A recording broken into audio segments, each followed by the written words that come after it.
My wife Iris sat on the couch next to me, holding a bowl of popcorn in her thin hands. On her side, our little boy Freddie sat. He looked just like his mother, the same dirty blonde hair and the fairway eyes, like eyes of a dreamer. The movie played across our flat-screen TV, some CGI comedy that was talking penguins and llamas that could drive cars. It was some garbage from Disney. I would have never watched it in a million years, but Freddie liked it, so I suffered through it for him. We had turned off all the lights in our house for the movie. Only the TV's flickering colors illuminated the room, sending dancing shadows that flashed out behind us. Suddenly, outside of the living room window, a bolt of lightning came down from the sky, splitting the tree in our front yard in two. Light flooded in through the window as if the flash of a nuclear missile were ripping its way across the town. A crash rang out as the tree split down the middle, its massive branches tumbling down onto the lawn. I jumped as the ground shook. More lightning flashed nearby, hitting other houses and lawns on the street. Damn, there wasn't supposed to be any storms, I said, surprised. The TV had gone black, and now we sat in darkness. For a long moment, I thought the power had just gone out. Abruptly, it came back on with a roar of white noise and flickering of static. The volume seemed to be increasing by itself, grounding into a rushing symphony like a waterfall. I saw Iris try to scream something, but I could only see her lips move. As suddenly as it started, it stopped. The standard "Please stand by" screen with the rainbow blocky colors behind it appeared. There was a clanging, ringing sound that emanated from the speakers, high-pitched and whining like tinnitus. Then text started appearing across the screen. At the same time, a deep, serious voice spoke in the background, like a radio announcer reporting the death of the president. "This is the Demon Emergency Alert Broadcast System," the voice read grimly. "This is not a test. Level 5 activity has been reported in your area. Do not go outside. Close all blinds, shutters, and windows. Lock all doors and close any attached garages. Do not open your door except to military or police personnel with the proper insignia. Even if someone appears to be in distress, do not open your door to investigate or try to interfere in any way. A temporary quarantine is in effect for your area. Military and police assistance is on the way. To ensure the greatest chances of survival during this time of crisis, please abide by the following rules. Rule number 1. If blood begins pouring under your door, go to a higher floor immediately. Avoid physical contact with that blood at all costs. Number 2. All legitimate military and police personnel will have a special insignia on their helmets and their jackets, an eye contained in a double-thumbed fist. Only accompany them if they have this insignia. Otherwise, they are imposters. Number 3. Avoid mirrors for the duration of the emergency. The voice cut out abruptly, slowing down into a mechanical whine. Static started flashing across the TV, covering the "Please stand by" message that had returned to blocky letters. At that moment, the lights went out. They came back on a couple of seconds later, brightening and dimming before the power failed again. This time, the electricity did not come back on. "What the fuck?" Iris whispered next to me, taking out her phone and shining the light across the dark living room. "That was pretty weird. Everything looks different outside, too. I was just outside an hour ago, and the moon didn't look anything like that." She pointed. I got up, realizing she was right. The night sky outside looked strange. I looked out the front window, seeing the moon was casted in a fluorescent orange light. The cloudless sky had a dark red glow to it, as if some kind of eerie smog had covered everything. I had seen similar things happen in like massive forest fires in the past. "What happened, Dad?" Freddie asked in a small voice. "Where'd the movie go?" "I think we lost power, little man," I said, ruffling his hair in a nonchalant manner. I didn't really believe the emergency broadcast after all. I figured some teenager had hacked the TV station and decided to play a prank. Or perhaps some disgruntled employee had done it on his last day as a kind of fuck you to the station. I had heard of similar things happening before. It was somewhat strange how the power had gone out and the sky had changed, but I felt sure that it could have been all logically explained. Someone shrieked outside. I looked out onto the dark street, seeing the silhouette of someone running frantically down the middle of the street, zigzagging wildly. As the figure got closer, I realized it was a young woman. She looked like she was in her mid-20s. She wore a white shirt and khakis. Her clothes were soaked in streams of blood that made the fabric cling to her trembling body. I saw a vicious gash bitten into her left shoulder, a wound so deep that the white bone peeked out through the ragged patches of flesh. "Help me!" she screamed, her eyes wild and panicked. "Why won't anybody help me?" She staggered and fell forward, crying and bleeding all over the road. I was about to run outside and see what was wrong with this young woman when I saw another silhouette creeping up behind her. It looked like the body of a man, but something was wrong. As he drew closer, I caught a glimpse of this man's face through the dim light. The left side of it was rotted and decayed, while the right looked muscular and healthy. He wore a black suit that looked like a little more than tatters. Pieces of it fell off in a ragged strip. I could see his left hand was also decomposing. Whatever kind of sickness it was, it seemed to expand to the whole left side of his body. The stiff skeletal leg cracked as he dragged it behind him, slightly drawing near to the younger woman. The living side of his face split into insane rictus grin as he looked down at her. He carried a blood-stained axe that dragged on the pavement behind him with a harsh metallic groan. "Get away from me!" the woman screamed at the abomination, trying to kick at him, but she looked weakened from the blood loss, and her attempts were feeble and slow. The man laughed, a sound that rang out like a gurgling of blood. He spat squirming maggots from his mouth onto the dark street below. He knelt down before the gasping woman and gave a low whisper. It carried on the dead, silent air. "So warm," he murmured, wiping his dead, petrifying fingers across the streams of blood that spurted from her left shoulder. He stuck an unhumanly long, pointed tongue out of his chattering lips and began licking the blood off his hand. But not enough. Not nearly enough.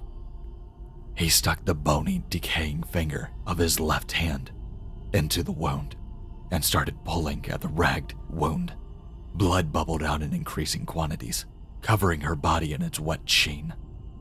The woman jerked, her face turned pale and bloodless. She tried to kick at him, but he only laughed, gurgling like the man with a slit throat. In horror, I watched him raise that axe above his head. It stood there for a long minute, trembling, his hand shaking like a guillotine blade. "Please don't," the woman pleaded as he just grinned down at her. In a blur, he swung the axe down into her forehead. There was a wet cracking of bone and a ringing of metal. She sat there with her mouth open for what felt like a very long moment. Then, limply, she collapsed to the pavement. A dull thud echoed down the street as her skull smacked the pavement. I felt sick and weak. Staggering, I put my hand out against the wall. A wave of nausea rose up from my stomach. I ran towards the bathroom, shining the light from my cell phone to light the way. Iris started crying. I heard her frantically trying to call 911 over and over again. "Damn it, nothing's working," she cried. I stumbled into the bathroom and threw up all the popcorn and soda I had consumed that night into the toilet. Covered in sweat, I started wiping my face with toilet paper. I pushed myself up, glancing into the mirror. A cadaverous version of myself stood there, the dead face showing horror and surprise just like my own. I saw the same high cheekbones, the same shaved head, but in the mirror image, maggots writhed and squirmed in the rancid flesh. I backpedaled into the wall, stuttering, something incomprehensible. The reflective image did the same. His lipless mouth rotted and tattered, as if they had been dug out of a grave. "What the fuck?" I swore, raising my hand experimentally. The mirror image did the same, matching every single movement perfectly. At that moment, Iris came running into the bathroom, her soft footsteps thudding gently against the marbled floor. I jumped, turning to her. "There's something outside of the door," she whispered, her face pale. I glanced back at the reflection, seeing that the other version was no longer following my movements. "Watch out!" I cried, but it was too late. The skull-like face came forward in the blur. His arm shot out towards Iris. The surface of the mirror swirled as if it were made of water when his pale flesh made contact with it. The sharp points of bone of his fingers wrapped around Iris's neck. Stunned and silent, I watched in horror as he started dragging her into this other world. "Stop him!" she screamed. "God, make him stop!" I ran forward, grabbing her legs as her head and chest was sucked through. There was a slight popping sound when her body entered the liquid-like surface. I tried to hold on with all of my strength, but whatever abomination was on the other side was strong, stronger than me. His iron grip yanked her right out of my hands. "Dad?" Freddy asked, slinking into the bathroom. His eyes were wide and wild. He looked around confused. "Where's Mom? Who's screaming?" I had to make a decision instantly. I could either stay with my son or try to get my wife back. I knew I couldn't just leave Iris. I felt mentally torn. I looked between him and the mirror, my heart quivering with anxiety. "Freddy, go wait in the living room," I said. "Hide behind the couch. Don't answer the door or say anything to anyone, no matter what. I'll be right back." I wasn't sure if I would be or not. Before I turned to the mirror, I patted his head. "Remember the rules that they read to us on the TV?" He nodded. But he was only 7 years old. How much did he really understand? Hell, how much did I even understand? I hadn't followed the rules, and now Iris was kidnapped. I turned back to the mirror, seeing that I had no reflection now. There was no sign of Iris or the rotted corpse with my face. Slowly, I walked forward, putting my trembling hand out towards the silvery surface. My fingers went through the mirror as if it was mere air, but I felt something freezing, cold, ripple through my skin. Pins and needles rushed up my arm. Taking a deep breath in, I pushed myself onto the counter and went all the way through. I fell forward onto the marble surface of the bathroom floor, putting my hands down to break my fall. As I glanced up, I realized how strange everything looked. The world here is in constant motion, as if fog-like voids shimmered over the world. The floor's surface danced with whirls of shadow. They felt as freezing cold as liquid nitrogen as they passed over my body. Shivering and hugging myself, I pushed myself up off of the floor. The walls and ceilings, too, rippled in the same black currents. I glanced around, seeing the white bathtub filled to the brim with dark blood. It bubbled constantly, as if someone were drowning under the surface. Bloody handprints of all sizes smeared onto the sides of the tub. The smell of copper grew strong, mixing with the strange smell that emanated from the shadows, a pungent chemical odor like ammonia. I passed by the mirror, seeing that here too I had no reflection. I felt like a vampire, staring into the blank emptiness. Feeling sick and disoriented, I stumbled forward, afraid to even breathe too loudly. I heard Iris crying and shrieking somewhere nearby. No! She wailed. Please, stop! Her voice seemed to grow fainter and weaker, as if she was being dragged away by a tsunami. I peeked around the corner. Everything looked nightmarish and strange. The living room looked much longer, stretched out for hundreds of feet. It had the same blue carpet and the white walls as the one in my world did, but now it was the size of a football stadium. The dark red couch had lengthened to an absurd size, stretching wide enough to fit 100 people on it. The TV loomed across the room like the screen of a movie theater. It flickered constantly, showing a cacophony of white noise and static illuminating with horrible images. Naked corpses with their throats sliced out ear to ear, burning bodies, people falling to their deaths from burning buildings. But none of that was what made the involuntary gasp of horror rise out of my throat. It was the enormous spiderweb spanning the length of the ceiling, fluttering softly into the breeze. In the center of the symmetrical web, I saw Iris, covered in a silky thread up to her neck. She was hanging horizontally face down. She struggled against the webbing that bounded her like steel chains. Her eyes bulged from her head as she stared fixatedly at the cadaver approaching her. Crawling upside down towards Iris was a monstrous image of myself I had never seen in the mirror, but he had transformed into something spidery and eldritch. He skittered along with 4 arms and 4 legs now. The emaciated limbs poked out from his tattered rags of cloths, forked and elongated, the skin pale and covered in purple sores and deep gashes. Iris continued to play and shriek in horror as it drew near. The creature's chattering fangs and blackened gums approached her neck. At the penultimate moment, Iris saw me, peeking around the corner of the bathroom. I stood there, unsure of what to do. I thought of trying to scream out, to throw something at the creature. But then what? We both die, and then who will be left alive to protect Freddy? I didn't know what to do.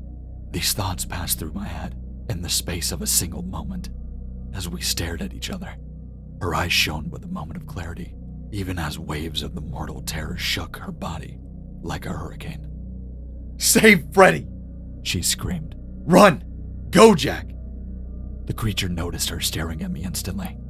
He curved his long neck and twisted his spidery limbs, clutching thick strands of silk with his skeletal limbs. The creature turned to me. He had the face like a skull. His filmy eyes regarded me intently. Silver streams of saliva dripped out of his mouth. He gave a wide, insane smile, then turned back to Iris, unhinging his jaw. The pale dead skin tore with a wet, ripping sound. The yellow sharp points of teeth gleamed darkly in the currents of rippling shadows. I turned, sprinting back into the darkness of the bathroom as the crunching of bone and shrieking of my wife followed me out. I had to repress the urge to vomit. With all of the speed I could muster, I staggered forward to the counter where the mirror sat revealing the image of my house, an image that still lacked my reflection inside. Iris' pleas and screams rapidly weakened. I heard her choking and gasping. A moment later, I heard a rapid skittering of many legs approaching the bathroom. I started to pull myself up onto the counter to escape this hellish mirror world. Something creaked in the doorway behind me. I glanced back in fright, seeing the abomination with 8 legs creeping up behind me. He stood only a few feet away from me now, as my eyes met his white, dead ones. His cadaverous face split into a grin. A wave of adrenaline shook my body. My vision turned white in the darkness. With a pounding heart, I pushed myself up and lunged through the mirror. The 8-limbed abomination with my rotted face gave an insane shriek. I felt a freezing cold hand wrap around my ankle and begin to drag me back. "No!" I shrieked, trying to kick blindly at the mirror creature's dead face. "I'll never go with you. Never!" I smashed my sneaker into his jaw. There was a shattering sound, as if ceramic vases had been dropping, the chattering of sharp teeth, and the shrieking cut off abruptly. Looking back, I saw the corpse's broken jaw, hanging on by only a few shreds of tendons and muscle. The eyes went slack, and I felt the grip loosen for a brief moment. I pushed myself forward and slid through the mirror. The freezing cold pins and needles sensation returned, running over my body like water. I collapsed headfirst onto the sink, rolling onto the floor, with a jarring thud. The shrieking of the 8-limbed corpse continued behind me. I saw him trying to force his elongated body through the mirror. The long arms with their sharp fingers reached through, swiping wildly at the air. Before I could escape, one of them came through and cut 4 deep gashes into my chest. My shirt instantly became soaked in blood as a burning pain ran up my body. I heard someone pounding at the front door, but in the panic of the moment, I could barely think. As the rest of the cadaverous creature tried to push his way through the mirror, I dragged myself out of the bathroom. I slammed the door shut, even as the sounds of breaking and shattering followed me out of the bathroom. Ignoring the pain radiating through my body, I ran over to the couch and began shoving it toward the door shuddering in its frame. The house and the floor shook as the corpse threw his enormous body into the wood over and over again. Cracks spiderwebbed down the front of it, and I knew it wouldn't last more than a couple more seconds. "Freddy!" I screamed, looking around frantically. My heart dropped when I remembered that I had told him to hide behind the couch. He was not there, not anywhere in the living room. "Freddy! Where the hell are you?" "Dad!" A voice responded from outside. It sounded like Freddy's voice, but it was eerie, as if his voice had gotten caught between stations of a radio. It sputtered with static. It fell and rose in an ear-splitting scream. "Dad, let me in! Please! They're going to hurt me!" I ran to the front door, looking outside, but I saw no sign of Freddy. The sky changed though. The moon had changed from orange to a dark red, the color of a burst blood blister. The rest of the sky was such a dark shade of crimson that it looked almost black. Around my feet, it felt something warm and wet. "Where are you?" I yelled. I don't see. At that moment, the door exploded in a shower of nails and splinters, covering my face and body in the debris. The cadaverous face peeked around the corner, as if he were playing hide and seek, rather than hunting and killing people. "Fuck!" I swore, as I looked down, seeing blood streaming in from under the door. It covered my sneakers up to the tops of my soles, as more and more flowed in. I ran for the stairs as the 8-limbed creature skittered across the ceiling like a spider. He hung upside down, the jaw hanging askew on his petrifying skull. The filmy eyes flashed with bloodlust. I was already halfway up the stairs when the corpse jumped down into the lake of blood at the bottom of the stairs. His elongated, twisted limbs, he began pulling himself towards the first step in a blur, covering his body in a thick, putrid blood that continuously poured in through the bottom of every door. But something was in the blood. I saw to my horror.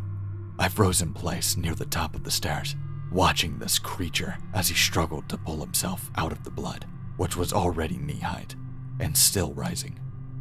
There were dark silhouettes slithering through the blood. I saw the head of a black snake peer out at this 8-limbed cadaver. The snake had no eyelids, and his eyes looked as red as the blood that it lived in. It wrapped its muscular body around his torso, rising up towards the cadaver's face. The blood-red eyes met those of the dead, the rotted ones of this corpse, as they stared at each other. Then, the eldritch snake lunged forward and bit the face of the corpse.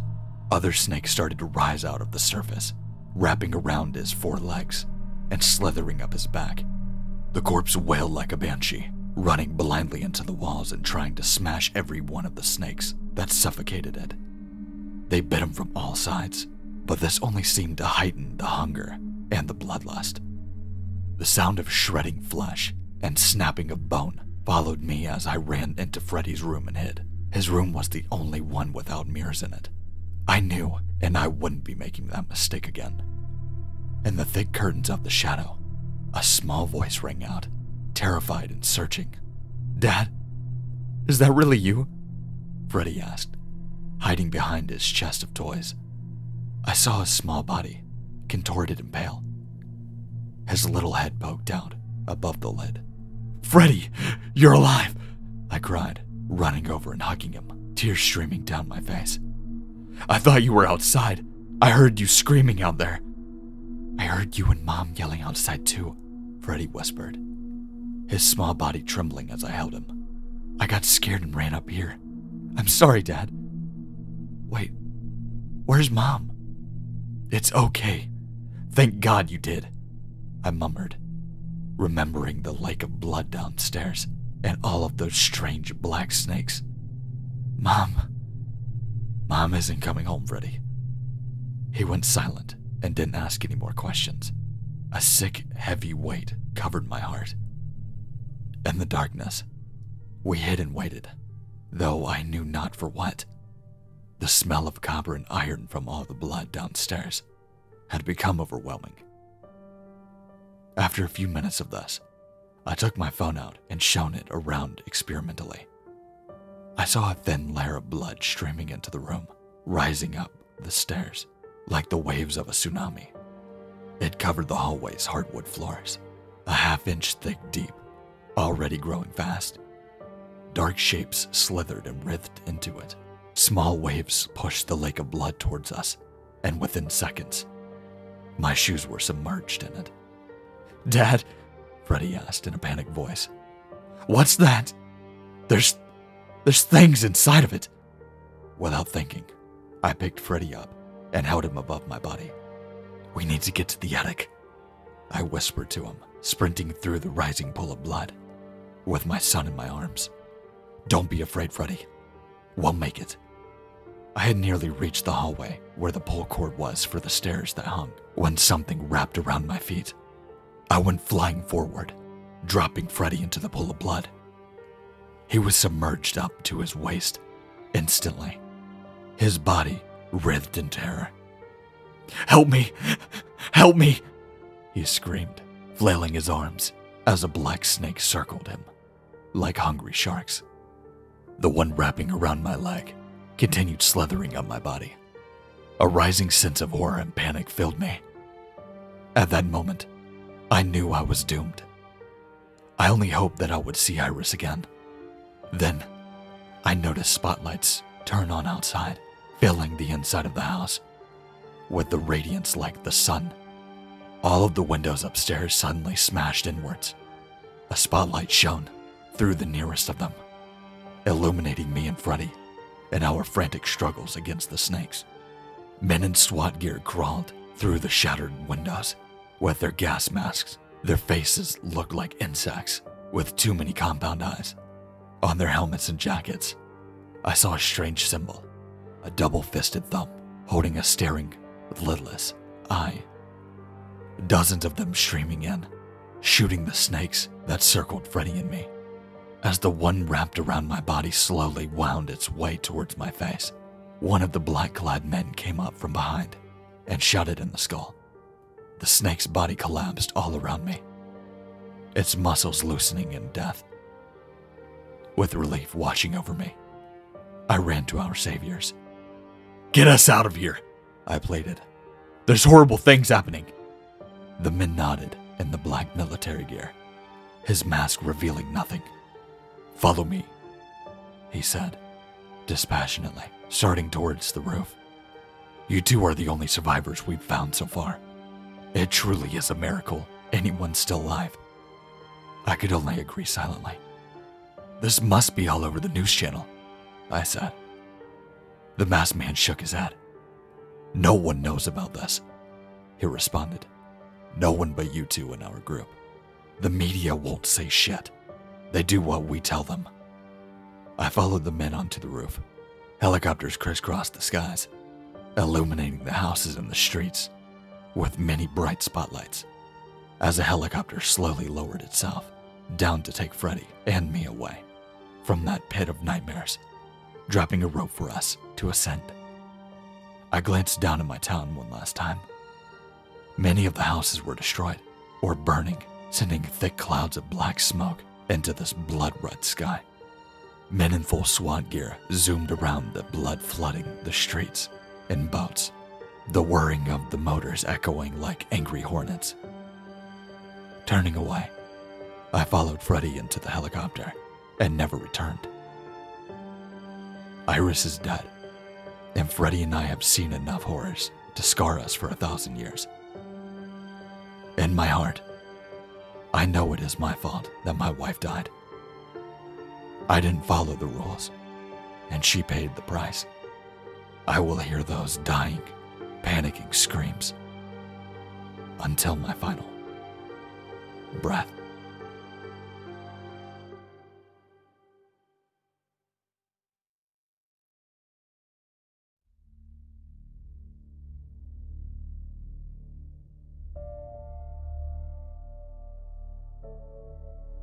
Hey everyone, I decided that instead of posting like a 6-minute video, to just go ahead and make the entire story into one video. So now you have all the parts for this story all together in one. So, I know it also has been a while since you guys have heard part 1 and part 2, but now this way you guys can listen to the story from start to end. I want to say a massive thank you to the actual, the author of this, and they have offered for me to use a couple more of their stories for more series. So even though this is the end of this series, I've got another one to replace it. But if you liked what you heard, make sure to like, comment, and if you're new to this channel, make sure to subscribe.